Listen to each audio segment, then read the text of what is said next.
o del sueño REM o MOR. Y después, si por ejemplo hemos evitado porque hay varios registros, hay un estudio que se llama polisomnografía. En la polisomnografía se toma al mismo tiempo el electrocardiograma, el electroencefalograma, ¿no? El actograma, o sea, para ver los movimientos musculares, el oculograma. Entonces, este es un estudio completo que se hace de una persona en estado de sueño. Entonces, puedes identificar cuáles son o en qué momentos está en la fase REM o en la fase no REM del sueño. Y si se quiere, digamos, experimentalmente inhibir que esa persona o ese animalito esté experimentando el sueño REM, por ejemplo, una vez que ha pasado esa intervención externa, inmediatamente, o sea, el animalito va a entrar en sueño REM. ¿Por qué? Porque hay ese efecto de rebote selectivo para compensar los ciclos, los tipos de sueño que debieron normalmente realizarse, ¿no? Ahora, por ejemplo, si existe una ligera restricción del sueño por días, ¿no? Puede deteriorar el rendimiento cognitivo y físico. Ahora, ¿qué pasa si es de más larga data, no?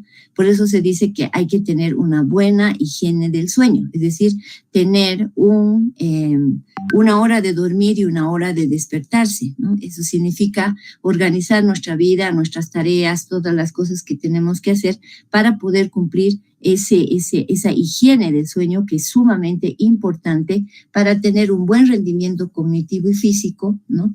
Porque además la productividad general y la salud corporal general de la persona se va a deteriorar. Incluso digamos, todos los fenómenos relacionados con el envejecimiento van relacionados a una mala higiene del sueño, o sea, que se adelante un poco, que personas, por ejemplo, que tienen una vida disipada, ¿no? O sea, son personas que puedes verles con un compañero, digamos, y vas a ver que esa persona con desórdenes en el sueño por otro tipo de actividades, entonces puede también tener signos de envejecimiento más prematuros o prematuros en relación a otros compañeros o compañeras que tienen una buena higiene del sueño. Entonces, lo que necesitamos es que ordenar, ¿no? O sea, por ejemplo, ustedes, para todo lo que es estudiar y todo eso, no funciona realmente estudiar el domingo en la noche para tu parcial el lunes en la mañana, ¿no?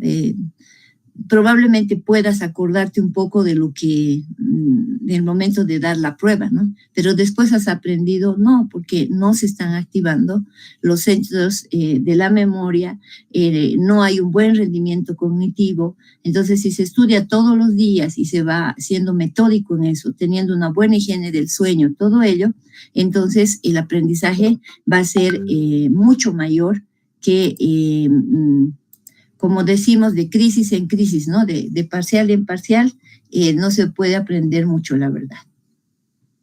Ya, ahora vamos a continuar.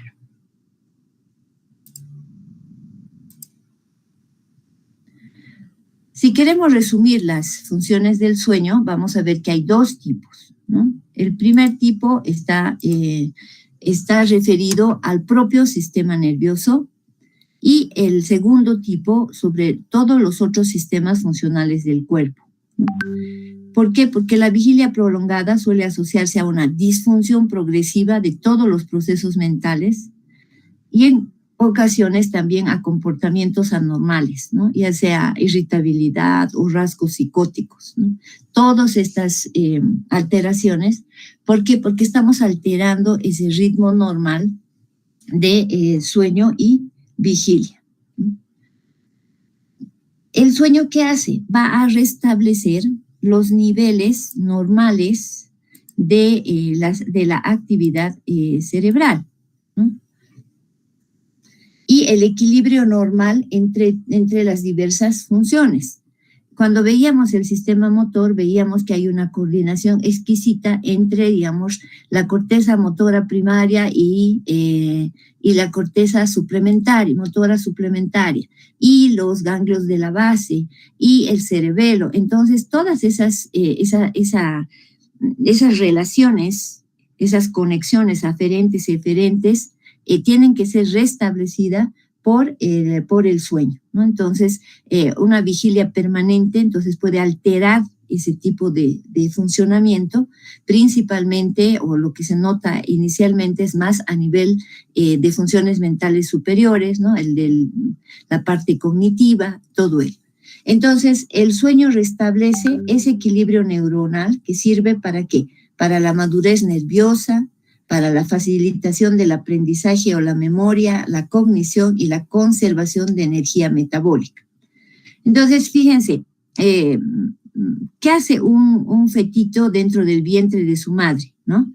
No es que está ahí quieto, ¿no? Está aprendiendo, está jugando con el cordón umbilical, por ejemplo, ¿no? Y lo puede envolver y desenvolver. Lo bonito sí se ha visto que puede envolver el cordón, y eso es peligroso para el niño, ¿no?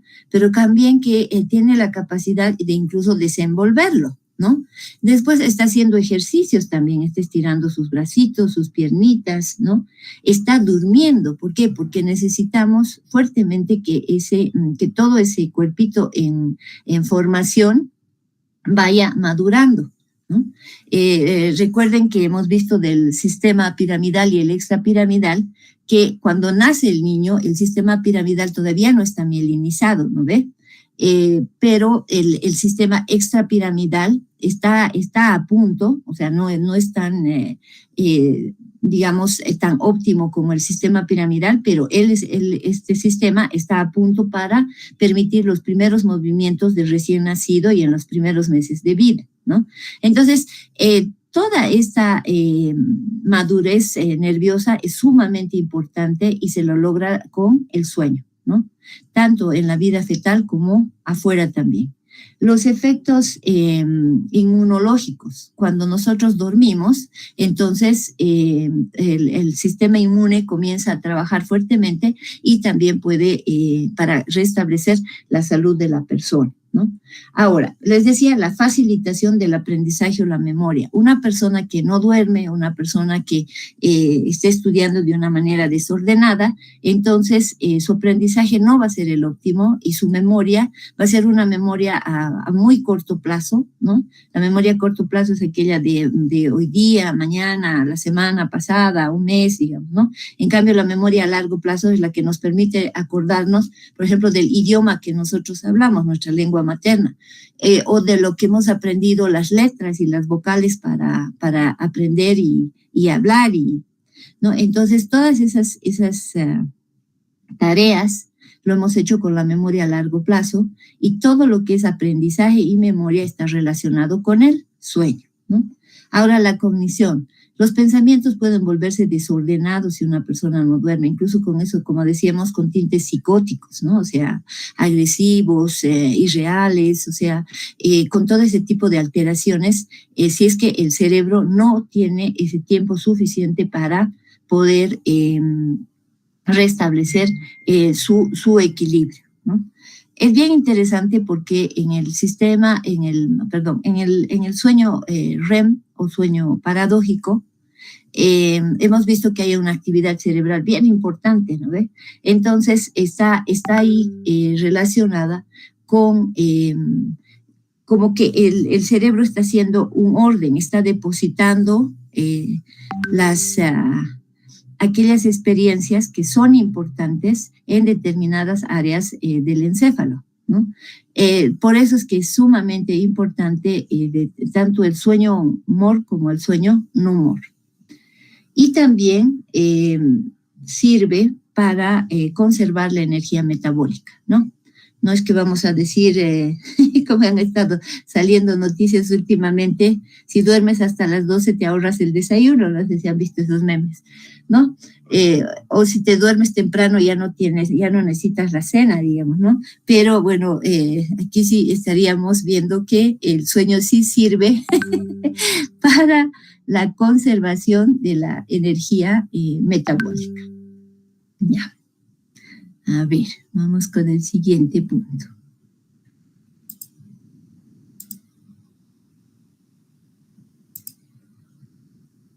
Ya. Vamos a ver ahora lo que son las ondas cerebrales. ¿Ya? Las ondas cerebrales son unas ondulaciones de los potenciales eléctricos de las neuronas. Estas se van a llamar ondas cerebrales y todo el registro que se hace de estas ondas eléctricas cerebrales recibe el nombre de electroencefalograma. La intensidad de las ondas cerebrales obtenidas en la superficie del cuero cabelludo va a variar de 0 a 200 microvoltios. Por favor, ahí tengo un error, no sé por qué se ha cambiado así. De 0 a 200 microvoltios, ¿ya? En intensidad. Y su frecuencia oscila desde una vez hasta cada varios segundos y puede ser hasta 50 o un poquito más por segundo, ¿no? Entonces, de 0 a 200 microvoltios de intensidad y hasta con una frecuencia hasta 50 o un poco más de ciclos por segundo. Entonces, esas ondas cerebrales son los registros de los potenciales de acción de las estructuras, o sea, de las neuronas, de las estructuras corticales, subcorticales que se registran por un electrodo.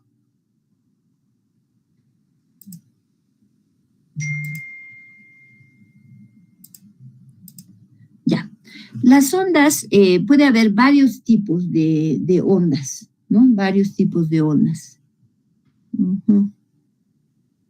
Aquí creo que me he pasado una adelante, espérenme un ratito. Aquí, no, eso está bien. Este está aquí, muy bien.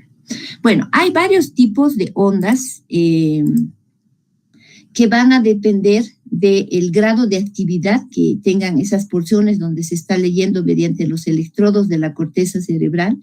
Y estas ondas van a variar entre los estados de vigilia, sueño e incluso cuando una persona está en coma, ¿no? En la muerte cerebral, por ejemplo, puede ser que los trazos sean isoeléctricos. Isoeléctricos quiere decir que sean una línea, ¿no? Entonces ahí es bien es triste ver eso en el registro electroencefalográfico porque ves nada más que líneas, digamos, ¿no? Y nos está hablando de una muerte cerebral de ese paciente. Ahora, la mayor parte del tiempo, o sea, las ondas cerebrales son irregulares, ¿no? No es que todas son así bien onduladitas, toda una belleza. No, generalmente son irregulares. Y las ondas del electroencefalograma se pueden clasificar en ondas alfa, beta, gamma y teta del cerebro.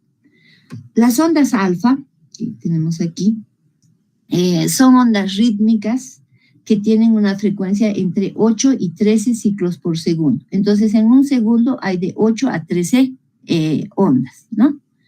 Estas ondas, para el ritmo alfa, o sea, se registran más, es más importante en la región occipital, ¿no? Pero también puede encontrarse ondas alfa en las áreas parietal y frontal del cuero cabelludo, ¿no? O sea, cuando estamos registrando con el electroencefalograma, ¿no?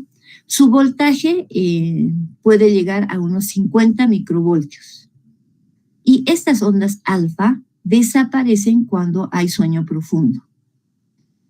Y también las sensaciones visuales provocan la interrupción inmediata de las ondas alfa. ¿Qué quiere decir? Que cuando tenemos a una persona que está en vigilia, está tranquila, con los ojos cerrados, entonces vamos a registrar ondas alfa o ritmo alfa en la parte occipital, parietal y frontal en el electroencefalograma. Bueno, esto ya les he comentado. Ya, veremos ahora lo que son las ondas beta. Las ondas beta presentan una frecuencia mayor a los 14 ciclos por segundo y puede llegar hasta los 80 ciclos por segundo, ¿no? Es la que tiene mayor frecuencia. Después tenemos las ondas teta, que tienen una frecuencia de 4 a 7 ciclos por segundo, van a aparecer normalmente en los niños en las regiones parietal y temporal, y en adultos, o sea, como esto es típico de un electroencefalograma infantil, ¿no? Cuando aparecen en los adultos puede estar relacionado con estrés emocional, desánimo y frustración, ¿no? A ver, fíjense que no es que sea 100% objetivo, pero el tipo de ondas que tenga esa persona puede incluso señalarlos el estado emocional, ¿no? de estas personas. Obviamente que se va a utilizar mucho más para cuadros patológicos el electroencefalograma, pero tiene la capacidad de darnos una orientación sobre el estado anímico que pueda tener o que puede estar cursando esa persona.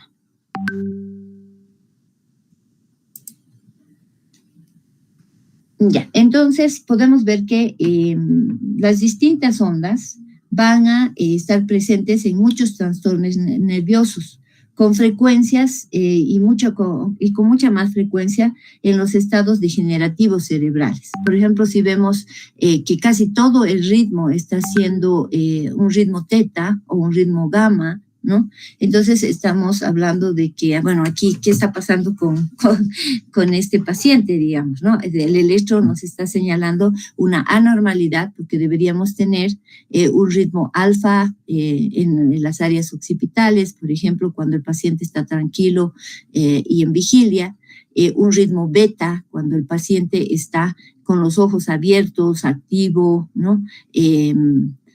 Y obviamente en vigilia. El ritmo va a ser también diferente si está en las distintas fases del sueño. Entonces, es bien importante eso, ¿no? De que cómo varían los distintos tipos de ondas para señalar los cuadros patológicos, pero también nos pueden servir, como hemos visto, para mencionar o para tener una aproximación al estado anímico de esa persona. La última onda son aquellas ondas del electroencefalograma con frecuencias menores de 3 ciclos por segundo, ¿no? Pero pueden tener un voltaje 2 veces o 4 veces de la mayor en relación a las otras ondas cerebrales. Entonces, este tipo de ondas tiene una frecuencia pequeña, pero su intensidad, su amplitud es 2 veces a 4 veces mayor que el ritmo alfa, que el ritmo beta. Y se van a presentar en el sueño muy profundo, ¿no? También en la lactancia y en las enfermedades orgánicas del cerebro. ¿A qué nos referimos con enfermedades orgánicas del cerebro? O sea, los psiquiatras siempre clasifican las enfermedades entre enfermedades orgánicas y no orgánicas. Las que son no orgánicas son las que ellos trabajan, ¿no? O sea, son los pacientes y los casos que ellos atienden. En cambio, los orgánicos están señalando que hay un daño estructural y, bueno, eso tiene que verlo el neurólogo, ¿no? O el neurocirujano si es que hay necesidad de una cirugía, digamos. Entonces, hemos visto que las ondas cerebrales nos pueden ayudar tanto para la parte de especificación o determinación del tipo de patología que tiene y también del estado emocional para algunos cuadros. Ahora, la intensidad de las ondas cerebrales que se obtienen obviamente a partir del cuero cabelludo, porque no vamos a entrar a la corteza para tomar el electroencefalograma a cielo abierto, va a depender del número de neuronas y de fibras que están disparando en sincronía entre sí, ¿no? Y no del nivel de actividad eléctrica total del encéfalo. Entonces, si nosotros estamos leyendo los electrodos colocados a nivel occipital, estamos leyendo la sincronía entre las descargas de las neuronas y las fibras que están localizadas en el área occipital, ¿ya? Por eso es que se tiene múltiples electrodos en toda la cabeza, en todas las áreas corticales, para que podamos leer cuál es la función específica, cómo está la situación específica en ese lugar específico de la corteza. Bueno, ¿dónde se originan estas ondas? O sea, ¿por qué aparecen estas ondas? Las ondas alfa no aparecen si no existe una conexión con el tálamo. Entonces, si por alguna lesión se ha roto esa conexión entre la corteza y el tálamo, entonces las ondas alfa no aparecen, ¿no? Es bien interesante que están señalando una indemnidad de la conexión entre la corteza y el tálamo óptico. Las ondas alfa derivan de la oscilación de retroalimentación espontánea existente en el sistema tálamo cortical difuso. ¿Se acuerdan que les he dicho que la porción excitadora va a mandar señales al tálamo óptico? Y que había dos tipos de señales. Una que era como el ritmo basal de todo el encéfalo, de funcionamiento, les decía como el latido, ¿verdad? Entonces, este pulso recibe el nombre del sistema tálamo cortical difuso. Y las ondas alfa nos están representando la indemnidad de estas conexiones tálamo-corteza, y es por eso que son muy útiles para señalarlos precisamente esa conexión, esa sincronía entre la corteza y el tálamo. Ahora, la oscilación causa que la periodicidad de las ondas y la activación sincrónica reúna a millones de neuronas corticales durante cada onda, ¿no? O sea, cada onda que nosotros vemos registrada en el electroencefalograma nos está señalando que el trabajo de millones de neuronas que están mostrándose, que se están explicitando en esas ondas. Ya, muy bien. Este tipo de ondas van a aparecer durante el sueño profundo de ondas lentas. Esto nos indica el momento en que la corteza queda como libre de las influencias activadoras del tálamo y otros centros inferiores, ¿no? Hemos visto hace un ratito que la porción activadora de la formación reticular, ya sea por la teoría pasiva o por la teoría activa del sueño, va a disminuir su estimulación hacia el tálamo óptico, y que el tálamo óptico también disminuye su estimulación hacia el resto del encéfalo. Entonces, cuando se produce esa liberación por cansancio, según la teoría pasiva del tálamo, entonces aparecen este tipo de ondas. En la vigilia vamos a tener un estado de alerta que se va a caracterizar por unas ondas beta de alta frecuencia. Veíamos que puede llegar hasta 80 ciclos por segundo, ¿ve? Mientras que una situación de tranquilidad suele asociarse a las ondas alfa. Entonces la persona está tranquila, sin actividad física, digamos sentada, con los ojos cerrados, vamos a tener las ondas alfa. Apenas abra los ojos, la persona va a mostrar ondas beta de alta frecuencia en el electroencefalograma. Muy bien, sigamos.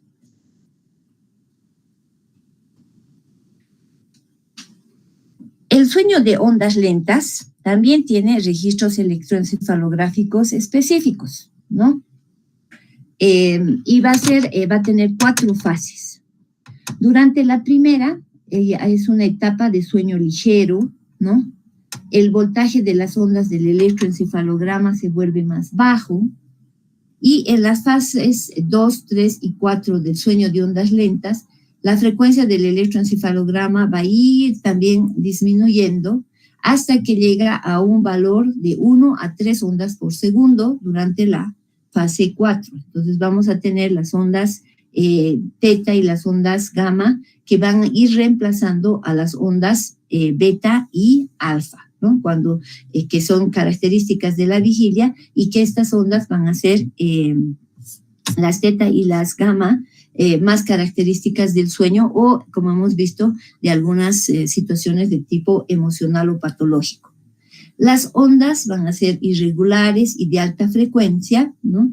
Lo que es indicativo de una actividad nerviosa desincronizada, ¿no? Como la que se observa en los estados de vigilia.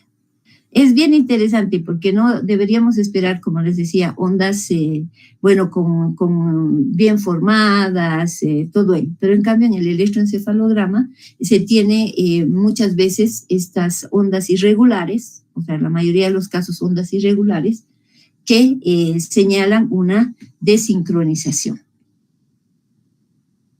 ¿Para qué más nos sirven este tipo de ondas? ¿Para qué nos sirve este tipo de registros que se toma con el electroencefalograma?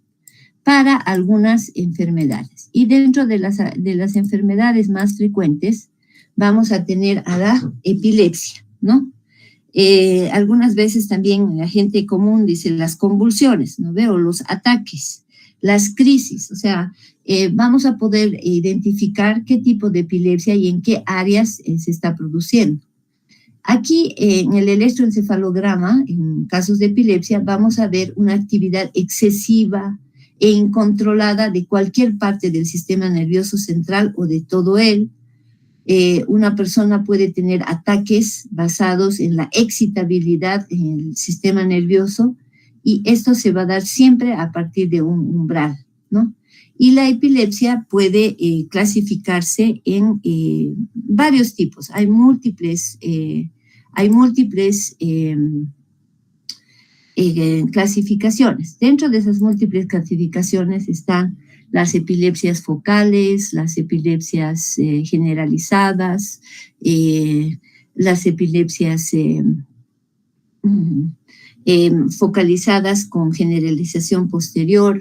O sea, hay múltiples clasificaciones de la epilepsia. Por ejemplo, lo que se llamaba antes el petit mal, el gran mal, ¿no? Que se han ido reemplazando con clasificaciones en el último tiempo. ¿Pero qué nos interesa saber por ahora, digamos? Que esta enfermedad, ¿no? Que esta enfermedad puede ser detectada con el electroencefalograma, donde los electrodos van a registrar una actividad desincronizada, una actividad excesiva, ¿no? E incontrolada de cualquier parte del sistema central o de todo él, puede ser que se generalice y vamos a ver esas ondas alteradas no correspondiendo a la normalidad. Por ejemplo, si encontramos ondas teta en el área occipital y el paciente está en vigilia, eso ya nos está señalando un daño, ¿no? Ahora, las ondas epilépticas son ondas punta, ondas que se llaman, ¿no? O sea, o ondas en espiga, dependiendo del tipo de la epilepsia. Pero bueno, hasta ahí no vamos a adentrarnos mucho más en eso.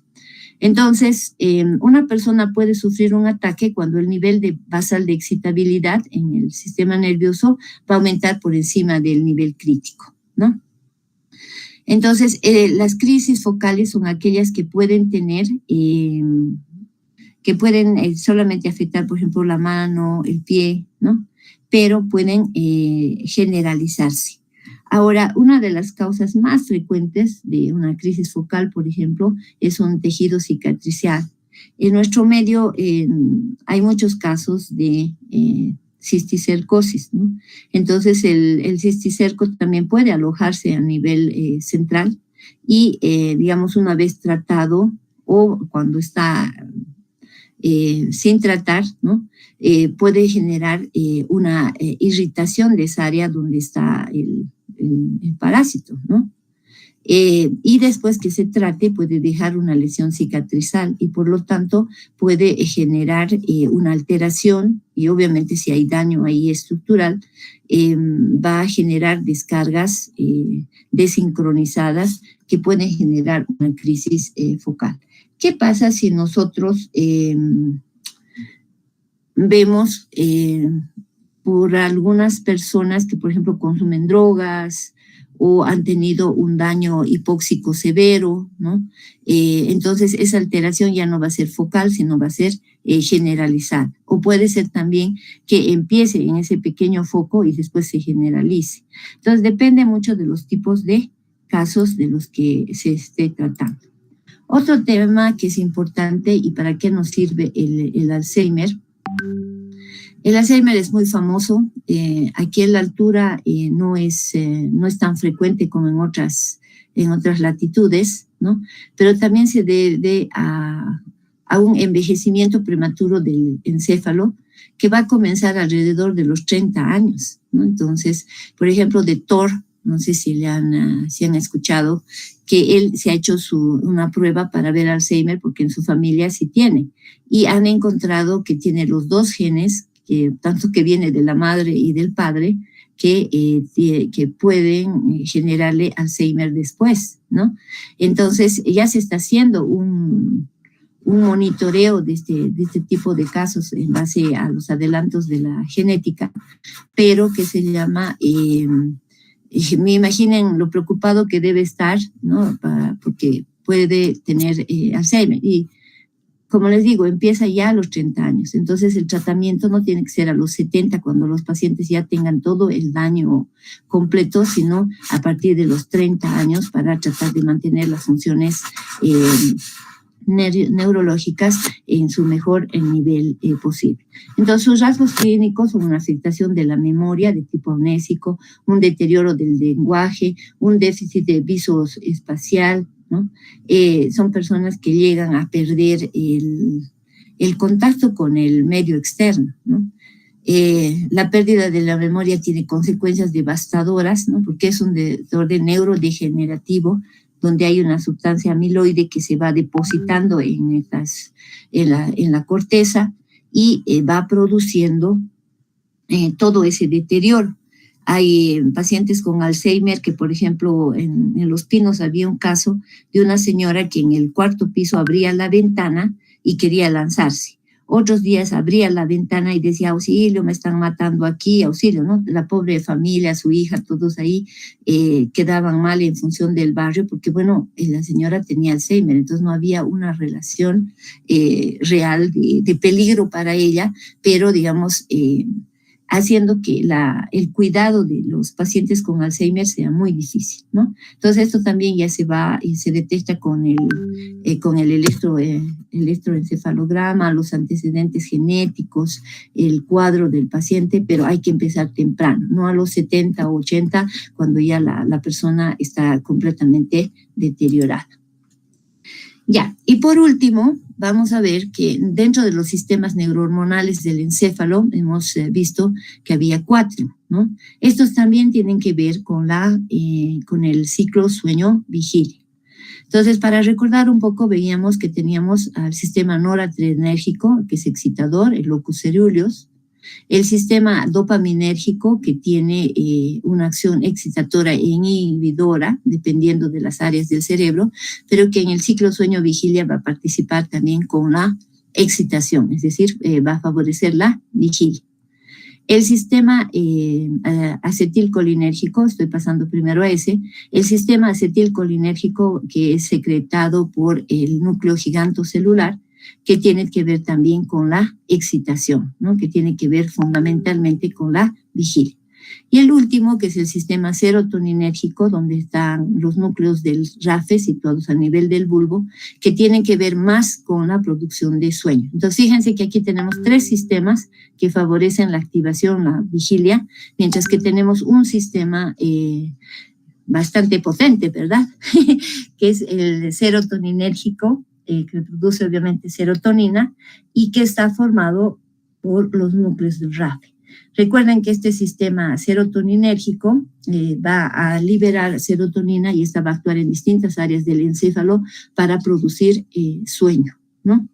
Y que este sistema de los núcleos del RAFE son la porción inhibidora del sistema reticular activador, que puede activar a la zona excitadora y al inhibir puede inhibir a la zona excitadora, y al inhibir a la zona excitadora inhibe también la activación de todo el resto del encéfalo a partir del funcionamiento en esta área del tálamo óptico. Bueno, esta es la última clase. Desde el día lunes van a pasar ya con el doctor Durán. Ya se comunicará con Joaquín para ver cuál va a ser la modalidad. Y no sé si tienen alguna pregunta. Gracias por la carita. No sé si tienen alguna pregunta, alguna cosa para que paremos aquí. Ay, chicos. Gracias, chicos, muy amables. Bueno, siempre estoy ahí en fisiología, entonces si necesitan alguna cosa, a la orden, ¿de acuerdo? Bueno, entonces si no hay nada por el momento, un abrazo y ya nos vemos en clases. Un abrazo a todos entonces. Gracias, chicos. Ha sido muy bonito pasar clases con ustedes, pese a la situación difícil y conflictiva de nuestro país. Listo, un abrazo a todos entonces. Suerte en el parcial. Repasen estas clases porque voy a sacar las preguntas de lo que yo he dado. ¿De acuerdo? Ya, un abrazo. Hasta luego. Muchas gracias, doctora, por todo.